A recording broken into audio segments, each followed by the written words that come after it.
ದೆಹಲಿ ಚುನಾವಣೆ ಬಗ್ಗೆ ಸಾಕಷ್ಟು ಅನುಮಾನ ಇದೆ. ದೆಹಲಿ ಚುನಾವಣೆ ಕಾಂಗ್ರೆಸ್ನಲ್ಲೂ ಕೂಡ ಜಂಬ ಇದೆ, ಈಗೋಯಿಸಮ್ ಇದೆ, ಮತ್ತೆ ಈ ಆಪಲ್ಲೂ ಕೂಡ ಈಗೋಯಿಸಮ್ ಇದೆ. ಇದು ನೋಡಿ, ನಾವೆಲ್ಲ ರಾಷ್ಟ್ರ ರಾಜಕಾರಣ ಮಾಡ್ತಕ್ಕಂಥ ಸಂದರ್ಭದಲ್ಲಿ ಮೊದಲು ನಮ್ಮ ಪ್ರಮುಖ ಶತ್ರು ಯಾರಿದ್ದಾರೆ ಅವರನ್ನ ಸೋಲಿಸ್ತಕ್ಕಂಥದ್ದಕ್ಕೆ, ಹಾಗಂತ ಹೇಳಿದ್ರೆ ಜಾತ್ಯತೀತ ಶಕ್ತಿಗಳು, ಜಾತಿ ಶಕ್ತಿಗಳು ಎರಡಿದ್ದಾವೆ. ಜಾತಿ ಶಕ್ತಿಗಳನ್ನು ಸೋಲಿಸಬೇಕು ಅಂದ್ರೆ ಜಾತ್ಯತೀತ ಶಕ್ತಿಗಳು ಒಂದಾಗಬೇಕು.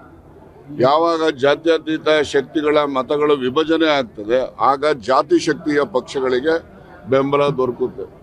ಕಳೆದ ಚುನಾವಣೆಗೂ ಈ ಚುನಾವಣೆಗೂ ಕೂಡ 2.5 ಲಕ್ಷ ಹೆಚ್ಚು ಮತದಾರರು ಕಾಂಗ್ರೆಸ್ ಪಕ್ಷಕ್ಕೆ ಬೆಂಬಲವನ್ನು ಕೊಟ್ಟಿದ್ದಾರೆ.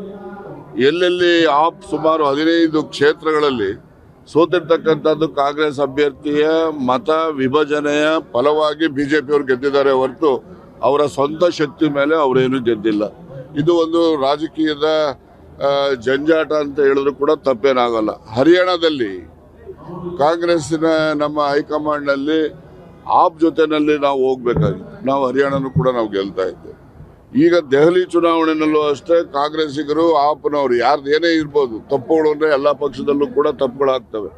ಆ ತಪ್ಪನ್ನೇ ಮುಂದಿಟ್ಕೊಂಡು ದ್ವೇಷ ಸಾಧಿಸ್ಕೊಂಡು ನಾವು ಯಾರು ಶತ್ರು ಇರ್ತಾರೆ ಶತ್ರುನ ಮತ್ತಷ್ಟು ಬಲಿಷ್ಠ ಮಾಡ್ತಕ್ಕಂಥ ರಾಜಕೀಯದ ತೀರ್ಮಾನಗಳು ಆಗಬಾರ್ದು. ಇದು ಆಗಿದೆ ದೆಹಲಿನಲ್ಲಿ, ಹರಿಯಾಣದಲ್ಲೂ ಹಿಂದೆ ಆಗಿದೆ, ಈಗಿನ ಚುನಾವಣೆ ದೆಹಲಿನಲ್ಲೂ ಕೂಡ ಆಗಿದೆ.